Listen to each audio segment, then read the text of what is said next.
যে শ্রীমঙ্গল যে একটা ট্যুর দিলাম, এইখানে যে বাইকের যে পারফরমেন্স, রোডের পারফরমেন্স, তা সবগুলো আপনাদের একটু সংক্ষিপ্ত বিবরণ দেওয়ার চেষ্টা করব। বাসায় যাব একটু পরেই, যেহেতু বাইকটা নিয়ে একটু বেরি হলাম, তাই আপনাদের সাথে এই বিষয়ে একটু কথাবার্তা বলার চেষ্টা করি। চলে আসলাম আমার বাইকের কাছে। একটা লং জার্নি দিয়ে আসার পরে বাইকের অবস্থা খুবই কাহিল, কাদায় এইরকম নষ্ট হয়েছে যে এখন বাইক পরিষ্কার বা ধোয়া না ছাড়া সম্ভব না।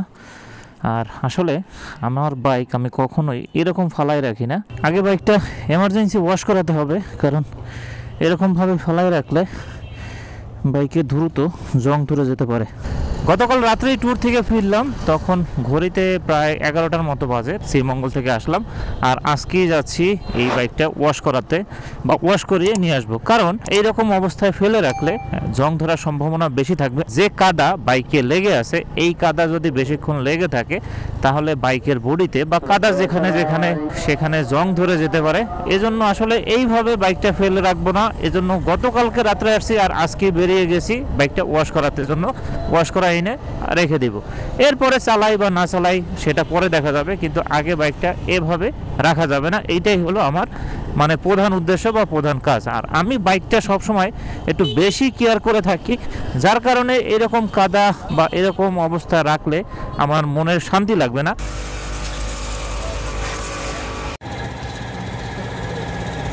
বাইক ওয়াশ কমপ্লিট হয়ে গেল, এখন বের হয়ে যাচ্ছি। বাইক ওয়াশের পরে কেমন জানি গাড়ি অনেক ফ্রি হয়ে যায়। এখন একটু চিন্তামুক্ত হলাম, কারণ আমার বাইক এরকম আমি কখনোই রাখি না। আমি সবসময় রাখি একটু ধুয়ে মুছে পরিষ্কার করে রাখার জন্য, যাতে বাইকটাও ভালো থাকে, আমিও টেনশন ফ্রি থাকি।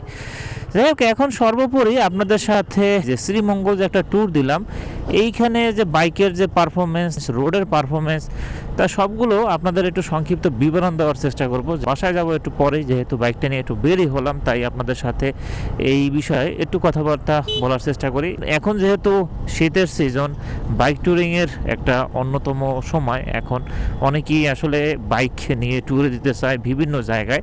এই জন্য শ্রীমঙ্গলের যে রাস্তা বা শ্রীমঙ্গলে যখন আপনারা যাবেন সেটা, আর আমার যে এই জিক্সারের যে পারফরমেন্স, তা সব কিছু আপনাদের একটু বলার চেষ্টা করব এই ভিডিওতে। 500 টাকা দেবেন না?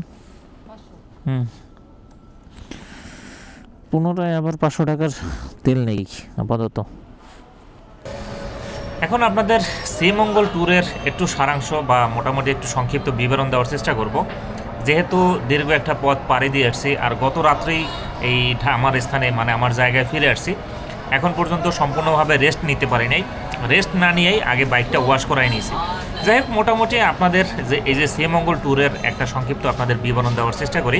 1 নম্বর যে বিষয়টা থাকবে সেটা বাইকের পারফরমেন্স। আসলে এক কথায় জিক্সারের পারফরমেন্সটা সেই লেভেলের পেয়েছি, এটা নিয়ে আসলে কোনো ধরনের পাওয়ার ইস্যু বা power loss, engine heating issue কোনো ধরনের পাই নাই। আর আমি যাওয়ার সময় বেশ কয়েকবার মানে ব্রেক নিচ্ছি, আসার সময় খুবই কম নিচ্ছি, বেশিক্ষণই চালানো হয়েছে, কিন্তু এর মধ্যে বাইকের পারফরমেন্স নিয়ে আমাকে কোনো প্রকার বা কোনো ধরনের হ্যারাসমেন্ট বা অসুবিধায় পড়তে হয় না। এক কথায় বাইকের পারফরমেন্স টপ নচ ছিল, সেরকম আসলে কোনো ধরনের সমস্যা আমি পাইনি। দ্বিতীয় নাম্বার বিষয়টা থাকবে যেটা হলো বাইকের মাইলেজ। আসলে আমি টোটাল 1500 টাকার তেল ভরছিলাম, 1500 টাকা দিয়ে প্রায় 500 কিলোমিটার মতো চালিয়েছি আমার এলাকাতে সহ। এর মধ্যে মাইলেজ 40, 42, 43 এরকমই পাইছি। আসলে এরকমই পাওয়ার কথা, কারণ সিলেট রাস্তায় বা শ্রীমঙ্গল যাওয়ার সময় রাস্তা মোটামুটি ভাঙা ছিল, বেশি একটা খারাপও না, বেশি একটা ভালোও না। তবে পাহাড়ি অঞ্চলে যেসব রাস্তায় বাইক চালিয়ে গেছি, মানে চা বাগানের ভিতর দিয়ে যেসব রাস্তায় গেছি, এই রাস্তায় বেশিরভাগই ইটের রাস্তা, আবার সোলিং মানে ইটের সোলিং রাস্তা, তারপর কাঁচা রাস্তা।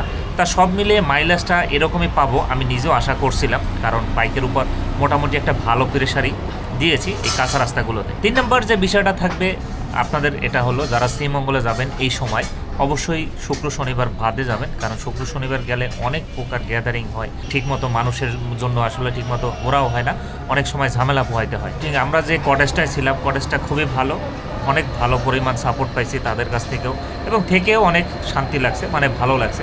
এজন্য যাওয়ার আগে অবশ্যই কটেজ হোক হোটেল হোক বুকিং দিয়ে যাবেন, আপনারা সেখানে সুন্দর মতো থাকতে পারবেন। এছাড়াও বাইকের ব্রেকিং, বাইকের কন্ট্রোলিং এ কথা তো অনেকবারই বলেছি এর আগের ভিডিওতে। তবে শ্রীমঙ্গলের যে রাস্তা বা সিলেট যাওয়ার রাস্তা যেহেতু একটা সিঙ্গেল ওয়ে রোড, এই জন্য এইসব রাস্তায় একটু খুবই রিস্ক আর খুবই ঝামেলার। তাই বাইকে যদি পাওয়ারফুল বা সেরকম একটা পাওয়ারফুল বাইক না হয় তাহলে এই রাস্তায় অন্তত চালানোর সময় খুবই ঝামেলা ফিল করা লাগে, যেটা আমি আসলে নিজেরও টের পাইছি। এখন অনেকেই বলতে পারেন যে কোনো বাইকের, আসলে আমি কোনো বাইকের কথা বলতেছি না, যে মোটামুটি এই সব রোডে চালানোর জন্য একটু বাইকের পাওয়ার মানে দরকার। কারণ এই সব সময় বিভিন্ন জায়গায় বা আমি বেশ কয়েকবারই একদম সমস্যার মুখোমুখি হয়েছিলাম, কিন্তু আল্লাহর রহমতে হই নাই, কারণ বাইকটা থেকে ভালো পরিমাণ অ্যাক্সেলারেশন, ভালো পরিমাণ পাওয়ার ডেলিভারি পাইছি। এজন্য আমি যে কোনো মানে সামনাসামনি পড়েও আবার আল্লাহর রহমতে বের হয়ে যাইতে পারছি। এই জন্য যে সিলেট রোডের যে অনওয়ে রাস্তা আর অনওয়ে রাস্তার সমস্যার কারণে এই যে বাসগুলা অনেক সময় সাইড খুব কম দিতে চায়, যার কারণে বিভিন্ন সময় বিভিন্ন জায়গায় একটা ঝামেলায় পড়তে হয়। যাই হোক, সর্বোপরি আপনাদের কাছে ভিডিওগুলো কেমন লাগছে সেগুলো অবশ্যই কমেন্ট করে জানানোর চেষ্টা করবেন। আপনাদের সাথে দেখা হবে পরবর্তী কোনো নতুন ভিডিওতে। সে পর্যন্ত সবাই সুস্থ থাকবেন, ভালো থাকবেন। সবাইকে আসসালামু আলাইকুম।